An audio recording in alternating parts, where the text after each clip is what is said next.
ഇങ്ങനെയാണെങ്കിൽ ഗുണത്തോടൊപ്പം ദോഷവും ഉണ്ടാകും. 2 ലീഗായിട്ട് പോകാനായിട്ട് ഒരു മാർഗവുമില്ല. കാരണം ഫിഫ ബാൻ ചെയ്യും. മാനുവൽ ജോസ് ഈ മനു പ്രതാപിൻ്റെ കമൻ്റാണ്. അതിൽ അൻസ് ഇട്ടിരിക്കുന്ന ഒരു കമൻ്റാണ്.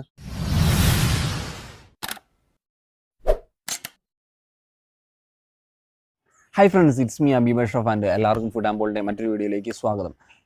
ISL ഐ ലീഗ് മെർജിങ് എന്ന് പറഞ്ഞ ഒരു ടോപ്പിക്ക് നമ്മൾ ടോപ്പിക് ഓഫ് ദ വീക്കിൽ സോഷ്യൽ മീഡിയയിലെ ഫേസ്ബുക്ക്, ഇൻസ്റ്റാഗ്രാം, അതുപോലെ തന്നെ യൂട്യൂബ് കമ്മ്യൂണിറ്റി ടാബിലൊക്കെ ഇട്ടിരുന്നു.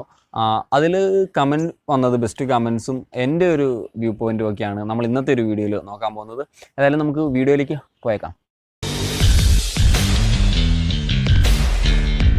ISL ഐ ലീഗ് മെർജിങ് എന്ന് പറഞ്ഞാൽ ഇപ്പോൾ നിലവിൽ ISL ഐ ലീഗ് പാരലൽ ലീഗായിട്ടാണ് നടക്കുന്നത്. നമുക്കറിയാം 10 ടീമുകളും ISL 10 അതേപോലെ തന്നെ ഐ ലീഗ് 11 ടീമുകളാണ് നിലവിലുണ്ടായിരുന്നത്.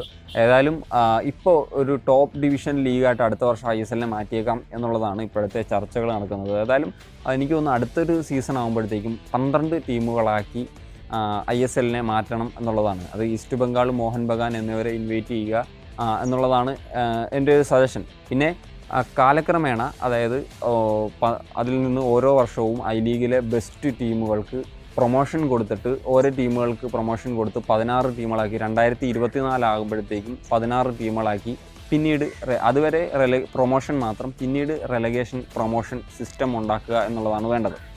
ഇപ്പോൾ പിന്നെ എനിക്കറിയാം ISL പ്രൊമോഷൻ ഇല്ല, ഐ ലീഗ് പ്രൊമോഷൻ റെലഗേഷൻ സിസ്റ്റമൊക്കെ ഉണ്ട്.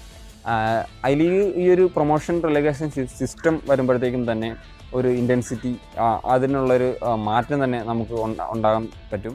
പിന്നെ ഈ ഒരു ലീഗിൻ്റെ ഒരു കാലാവധി 6 മാസം ആക്കണമെന്നുള്ളതാണ്. കാരണം ഇപ്പം നിലവിൽ 6 മാസമാണ് ഈ ഒരു സീസൺ നടന്നത്. പക്ഷേ അതിൻ്റെ ഇടയ്ക്ക് ബ്രേക്കും കാര്യങ്ങളൊക്കെ ഉണ്ടായിരുന്നു. പക്ഷേ ഇപ്പോഴത്തെ ഞാൻ എൻ്റെ ഒരു ഇതിൽ പറയുകയാണെങ്കിൽ 12 ടീമുകളാണുള്ളത്, 6 മാസത്തെ ഒരു ലീഗ്, അതിനൊപ്പം തന്നെ ഈ സൂപ്പർ കപ്പും കൊണ്ടു. അതായത് ഇത് കഴിഞ്ഞിട്ട് വേറൊറ്റ രീതിയിൽ വെച്ച് നടത്തുന്നതിനേക്കാൾ ഏറ്റവും ബെറ്റർ ആയിരിക്കും ഈ ഒരു 6 മാസവും വീക്കെൻഡ്സിൽ ലീഗ് നടക്കുക, അതേപോലെ തന്നെ വീക്ക് ഡേയ്സിൽ ഈ സൂപ്പർ കപ്പ് ഇടയ്ക്കൊക്കെ നടക്കുക എന്നുള്ളതാണ്. അതൊക്കെ നമുക്ക് വിദേശ രാജ്യങ്ങളിലൊക്കെ നമ്മൾ കണ്ടിട്ടുള്ളതുമാണ്. ഇനിയിപ്പം ഇങ്ങനൊരു ISL ഐ ലീഗ് മെർജിങ് നടന്നില്ല എന്നുണ്ടെങ്കിൽ തീർച്ചയായിട്ടും ഫിഫയുടെ ഭാഗത്തുനിന്ന് ഒരു ബാൻ ഉണ്ടാകും. അത് മുൻപ് ഇന്തോനേഷ്യ സംഭവിച്ചതാണ്.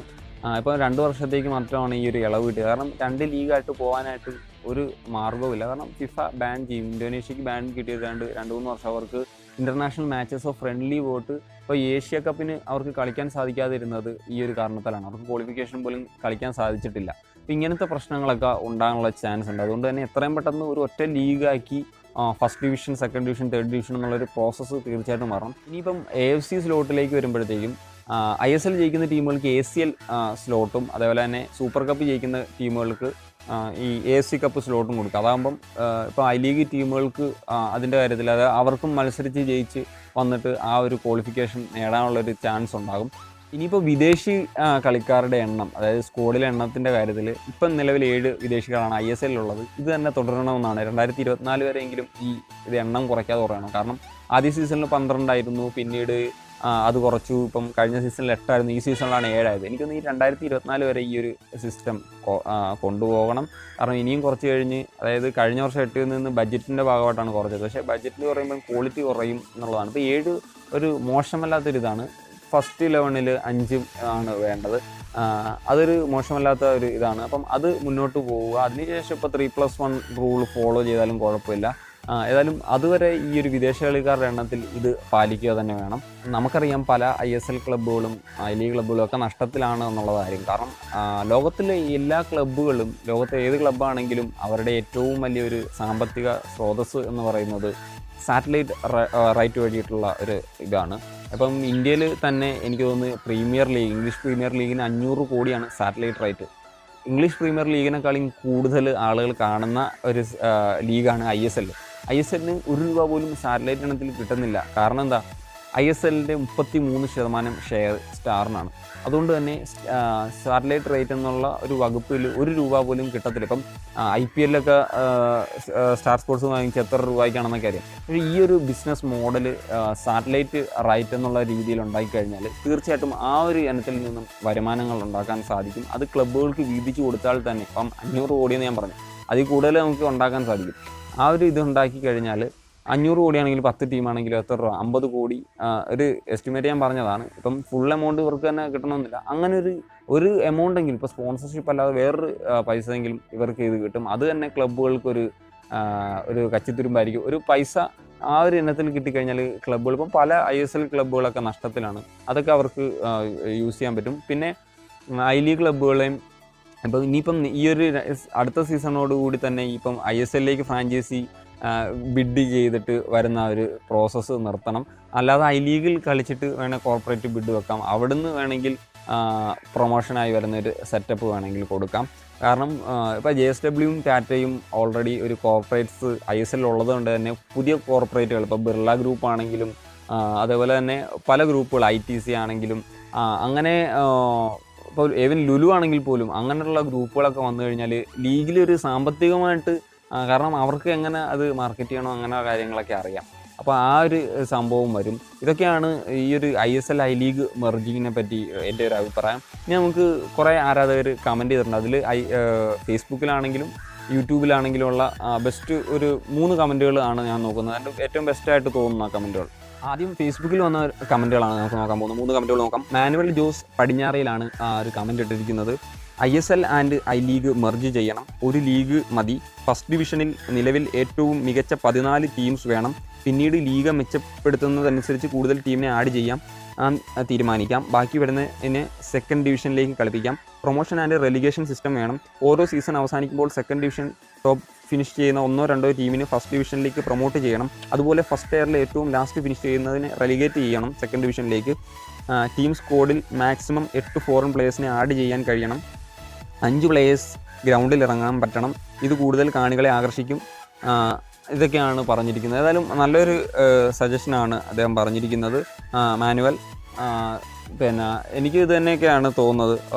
ഒരു 2024 ആണെങ്കിലും നമ്മളൊരു 16 ടീമിൽ വെച്ച് നിർത്തണം. 20 ടീമിനെ എത്രത്തോളം ഇന്ത്യൻ ഫുട്ബോൾ ഫാൻസിന് പെട്ടെന്ന് അക്സെപ്റ്റ് ചെയ്യാൻ, അതിൽ ആ ഒരു അത്രയും ലോങ് സീസൺ എത്ര ഒരു ഫുട്ബോൾ ഫാൻസിന്, എനിക്ക് തോന്നുന്നു ഐ ലീഗിൽ തന്നെ ഏറ്റവും കൂടുതൽ 16 ടീമുകളൊക്കെ മുമ്പ് വന്നിട്ടുണ്ട്.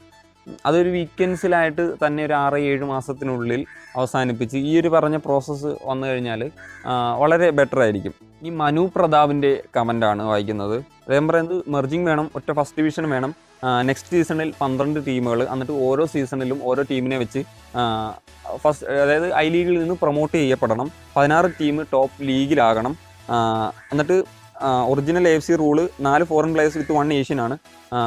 അത് ചെയ്തുകൊണ്ട് തന്നെ ടോട്ടൽ 7, അതായത് ഒരു ഏഷ്യനെ വെച്ചുകൊണ്ട് തന്നെ 7 ഫോറിൻ പ്ലേയേഴ്സിനെ സ്ക്വാഡിൽ ഉൾപ്പെടുത്തണം എന്നുള്ളതാണ് അദ്ദേഹത്തിൻ്റെ ഒരു കമൻറ്റ്. അത് കറക്റ്റായിട്ടുള്ളൊരു കാര്യമാണ്. 16 ടീമിനെ, ഞാൻ നേരത്തെ പറഞ്ഞാൽ 16 ടീമിനെ തന്നെ ഒരു ഫസ്റ്റ് ഇതിൽ ഉൾപ്പെടുത്താൻ അതായിരിക്കും കൂടുതൽ ഗ്ലാമറസ് ആയിട്ടുള്ളൊരു. ഇനി ലാസിഫ് ഉമറിൻ്റെ കമൻ്റാണ്. ISL ഐ ലീഗ് മെർജിങ് കഴിയുന്ന വേഗം നടപ്പിലാക്കണം. പക്ഷേ മികച്ച ഇൻവെസ്റ്റേഴ്സിന് ടീമുകൾക്ക് വന്നാൽ മാത്രമേ ടീമുകൾക്ക് നിലവാരവും ലീഗിൻ്റെ നിലവാരവും ഉയരൂ. ISLലേക്ക് ഘട്ടം ഘട്ടമായി ടീമുകളുടെ എണ്ണം ഉയർത്തുന്ന രീതിയിലാകും നന്നാവുക. അത് തന്നെയാണ് പറയാനുള്ളത്. പെട്ടെന്ന് ആകാതെ ഘട്ടം ഘട്ടമായിട്ടായിരിക്കും ഏറ്റവും ബെറ്റർ. ടീമുകളുടെ എണ്ണം 10-ൽ നിന്ന് 12, പിന്നീട് 14, 16. അതെ, ആ ഒരു പ്രോസസ്സ് ആയിരിക്കും ഏറ്റവും ബെറ്റർ ആയിട്ട് തോന്നുന്നത്. പ്രൊമോഷൻ കൊണ്ടുവന്നാൽ മറ്റു ടീമുകളെ ഏറ്റെടുക്കാൻ മികച്ച ഇൻവെസ്റ്റേഴ്സ് വരും. അത് തന്നെ ഐ ലീഗിൽ ആണെങ്കിൽ ഇപ്പോൾ പ്രൊമോഷൻ ഒരു സിസ്റ്റം വന്നു കഴിഞ്ഞാൽ കൂടുതൽ ഇൻവെസ്റ്റേഴ്സ് വരും. നേരത്തെ പറഞ്ഞ പോലെ ഏതെങ്കിലും കോർപ്പറേറ്റുകൾ തന്നെ വരുന്നതായിരിക്കും ഏറ്റവും ബെറ്റർ. പെട്ടെന്ന് ലയിപ്പിച്ചാൽ ടീമുകൾക്ക് സാമ്പത്തിക ബാധ്യത വരികയും ഇതിലൂടെ ലീഗ് തന്നെ നിലവാരം കുറയുകയും ചെയ്യും. ഘട്ടം ഘട്ടമായ വിപുലീകരണമാകും ഇന്ത്യയിൽ നല്ലത്. ഇതിനായി ആദ്യഘട്ടത്തിൽ ISL പ്രഥമ ലീഗിലേക്ക് ഉയർത്തണം. അതേസമയം തന്നെ ഐ ലീഗ് സെക്കൻഡ് ഡിവിഷനാക്കി നിലവാരം ഉയർത്തി കൂടുതൽ ടീമുകൾക്ക് അവസരം കൊടുക്കണം. സൂപ്പർ കപ്പ് കുറച്ചുകൂടെ നിലവാരം ഉയർത്തണം. ISL ഐ ലീഗ് മികച്ച 4 ടീമുകൾക്ക് യോഗ്യത നൽകി മികച്ച ടൂർണമെൻ്റ് ആക്കാം. എല്ലാം കൂടി ഒരു സെപ്റ്റംബർ-ഏപ്രിൽ വരെ നീണ്ടു നിൽക്കുന്ന മത്സരക്രമമാക്കാം. AFC കപ്പ് നോക്കൌട്ട് യോഗ്യത സൂപ്പർ കപ്പിലെ വിജയികൾക്ക് നൽകാം. 1-2 വർഷത്തേക്ക് വിദേശ കളിക്കാരുടെ എണ്ണം 5 തുടരട്ടെ. ഇതിലൊരു ഏഷ്യൻ പ്ലെയർ എന്ന നിബന്ധന കൊണ്ടുവരാം. ഇതൊക്കെയാണ് അദ്ദേഹത്തിൻ്റെ ഒരു കമൻറ്റ്. ഏതായാലും നല്ലൊരു കമൻറ്റാണ് അദ്ദേഹം രേഖപ്പെടുത്തിയിരിക്കുന്നത്. ഇനി അടുത്തൊരു കമൻറ്റ് എന്ന് പറയുന്നത് അനശ്വർ ദേവരാജാണ്. ISL ഐ ലീഗ് മെർജ് നടക്കണം.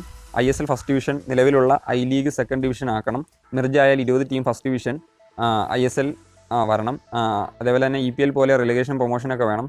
നിലവിലുള്ള 5 നമ്പേഴ്സ് തന്നെ കൊണ്ടുവരുന്ന ഫോറിനേഴ്സിന് ക്വാളിറ്റി ഉണ്ടാകണം. അതായത് ഫോറിനേഴ്സിന് ക്വാളിറ്റി ഉണ്ടാകണം. ഐ ലീഗുകളെ പോലെ ബഡ്ജറ്റ് കുറച്ച് ആഫ്രിക്കൻ പ്ലേയേഴ്സിനെ കൊണ്ടുവരുന്നാൽ ഇവിടെ ഗുണമുണ്ടാകില്ല എന്നാണ് അദ്ദേഹം പറഞ്ഞിരിക്കുന്നത്.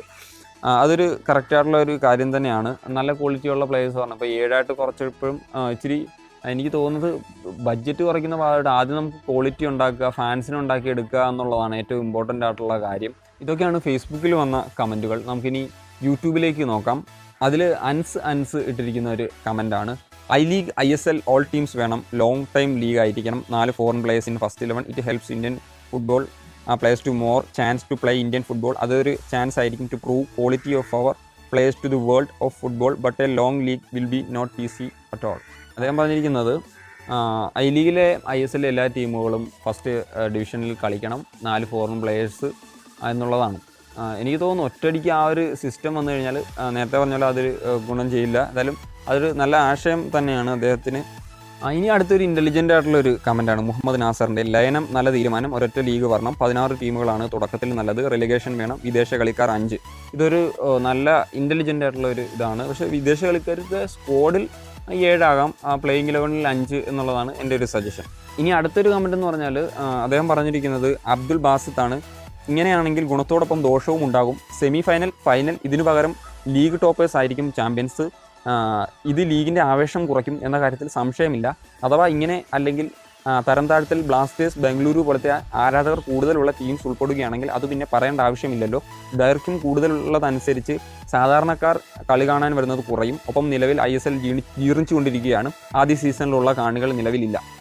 അബ്ദുൽ ബാസിത്തിനോട് എനിക്ക് പറയാനുള്ളത്, എനിക്ക് തോന്നുന്നില്ല. കാരണം ഫസ്റ്റ് സീസണിൽ നിന്ന് സത്യമാണ് ഐ ലീഗിൻ്റെ കാണികളുടെ എണ്ണം കുറഞ്ഞു, പക്ഷേ ക്വാളിറ്റി നോക്കുമ്പോൾ ഇന്ത്യൻ ഫുട്ബോൾ പ്ലേയേഴ്സിൻ്റെ ആണെങ്കിലും ക്വാളിറ്റി ഉയർന്നിട്ടേ ഉള്ളൂ. അതിപ്പോൾ നമുക്ക് നാഷണൽ ടീമിൽ അത് എത്രത്തോളം ഉണ്ടായിട്ടുണ്ടെന്ന് നമ്മൾ കണ്ടതാണ്. കോൺസ്റ്റൻറ്റൈൻ്റെ മിടുക്കൊന്നും അല്ല നമുക്ക് ആ ഒരു മെച്ചം ഉണ്ടായിരുന്നു. അതേപോലെ തന്നെ പിന്നെ ഫോറിൻ പ്ലേയേഴ്സ് വരുന്ന, അതിപ്പം ഫസ്റ്റ് സീസണിൽ വന്നുകൊണ്ടിരുന്ന ഫോറിൻ പ്ലേയേഴ്സ് അല്ല ഇപ്പം വന്നുകൊണ്ടിരിക്കുന്നത്. ടീമിൻ്റെ ക്വാളിറ്റി മാറി, വെറും ഒരു സർക്കസ് ലീഗ് എന്നുള്ളതിനുപരി ഒരു ലീഗായിട്ട് മാറി. അതൊക്കെയാണ് ഇപ്പോൾ ഒരു എക്സ്റ്റൻഷനിൽ നിന്ന് നമുക്ക് മനസ്സിലാക്കാൻ സാധിക്കുന്നത്. അത് തന്നെ ഏറ്റവും ഒരു മെച്ചമായിട്ടുള്ളൊരു കാര്യമാണ്. പിന്നെ ലീഗ്, അതായത് റെലഗേഷൻ പ്രൊമോഷൻ സിസ്റ്റം വരുമ്പോഴത്തേക്കും ഉണ്ടാകുന്ന ഒരു ദോഷമാണ് അദ്ദേഹം പറഞ്ഞത്. പക്ഷേ ഒരിക്കലും ഫാൻസ് കൂടുതലുള്ള ടീമുകൾ ഒരിക്കലും റെലഗേറ്റ് ആയി പോകത്തില്ല. അതിനൊരു ഏറ്റവും വലിയ ഉദാഹരണമാണ് ഇപ്പം ഐ ലീഗിൽ തന്നെ പ്രൊമോഷൻ റെലഗേഷൻ ഉണ്ട്. ഇതുവരെ ഏറ്റവും കൂടുതൽ ഫാൻസുള്ള ടീമാണ് ഈസ്റ്റ് ബംഗാൾ മോഹൻ ബഗാൻ. അവർ ഒരിക്കൽ പോലും റെലിഗേറ്റ് ആയപ്പെട്ടിട്ടില്ല. കാരണം ഇപ്പം നമുക്കിപ്പം ബ്ലാസ്റ്റേഴ്സ് 9ാം സ്ഥാനത്ത് ഫിനിഷ് ചെയ്തെന്ന് കരുതി അത് നമുക്കറിയാം. റെലഗേഷൻ പ്രൊമോഷൻ ഇല്ലാത്തതുകൊണ്ട് ഉള്ള പ്ലേയേഴ്സിനെ വെച്ച് എങ്ങനെയെങ്കിലും തട്ടിക്കൂട്ടി അങ്ങ് അവസാനിപ്പിക്കുകയാണ് ചെയ്തത്. ഈ റെലഗേഷനും പ്രൊമോഷനും ഒക്കെ ഉണ്ടെങ്കിൽ പുതിയ താരങ്ങളെത്തും, മറ്റുള്ളവരെ തട്ടിയിട്ട് പുതിയ താരങ്ങളെത്തി എത്രയും മേളിൽ പ്രൊമോഷൻ, അതായത് തരം താഴ്ത്തലിൽ നിന്ന് രക്ഷപ്പെടാനുള്ള ശ്രമങ്ങൾ തീർച്ചയായിട്ടും നടത്തും. അതാണ് അതിൻ്റെ ഒരു മാറ്റം. പിന്നെ പറഞ്ഞിരിക്കുന്ന കാര്യം, ടേബിൾ ടോപ്പേഴ്സിന് ഇത് ഉണ്ടാകുമ്പോഴത്തേക്കും അതിൻ്റെ ഒരു ഗ്ലാമർ കുറയും. ഒരിക്കലുമില്ല. കാരണം ഇപ്പം നമുക്ക് ഐ ലീഗിൽ കണ്ടതാണ്. പിന്നെ ഇപ്പം ലോകത്തുള്ള എല്ലാ ലീഗാണെങ്കിലും ഈ ഒരു സിസ്റ്റമാണ്, ടേബിൾ ടോപ്പേഴ്സാണ് വിന്നറാകുന്നത്. ഈ പ്ലേ ഓഫ് എന്ന് പറയുന്നൊരു സംഗതി വരുമ്പോഴത്തേക്കും 4ാം സ്ഥാനത്തേക്ക് എത്താനായിരിക്കും ചിലപ്പോൾ ചില മത്സരങ്ങൾ സമനിലയാക്കാൻ നോക്കും. അങ്ങനെ ഒക്കെ ഉള്ളൊരു സംഭവങ്ങൾ വരും. പക്ഷേ അല്ലാതെ മറ്റൊരു മാറ്റം ഉണ്ടാകും. അത് ഈ ഒരു പിന്നെ ടേബിൾ ടോപ്പേഴ്സ് വിന്നറാകുമ്പോഴത്തേക്കും എല്ലാ മത്സരവും കൂടുതൽ ഇതായിരിക്കും, കൂടുതൽ ആവേശമായിരിക്കും. എല്ലാ മത്സരങ്ങളിലും വിജയിച്ചാൽ മാത്രമേ ഈ ഒരു പിന്നെ എന്താ പറയുക, വിജയിച്ചാൽ മാത്രമേ പിന്നെ അവർക്ക് കപ്പടിക്കാൻ സാധിക്കൂ എന്നുള്ളൊരു ഇത് വരും. അതുകൊണ്ട് തന്നെ ഓരോ മത്സരങ്ങളും ആവേശകരമാകും. ഇപ്പം ഐ ലീഗിൽ നമുക്ക് അവസാനത്തെ ഒരു ചെന്നൈ സിറ്റി 2 സ്ഥലങ്ങളിൽ ഒരു ദിവസം മത്സരം നടന്നതാണ്. അങ്ങനത്തെ ഒരു ആവേശം മത്സരമൊക്കെ നടക്കുകയാണെങ്കിൽ ഇതിനേക്കാളും കൂടുതൽ നമുക്ക് ഗുണം ചെയ്യുകയുള്ളൂ. ഇതിൻ്റെ ഒപ്പം മറ്റൊരു കാര്യം കൂടെ പറഞ്ഞോട്ടെ, ISL വിപുലീകരിക്കുന്നത് ഒക്കെ നല്ലതാണ്. അതിൻ്റെ ഒപ്പം തന്നെ ഈ ഐ ലീഗിൻ്റെ ടെലികാസ്റ്റ് ഉൾപ്പെടെയുള്ള കാര്യങ്ങൾ ചെയ്ത് ഐ ലീഗും അതേപോലെ നിലനിർത്തണം.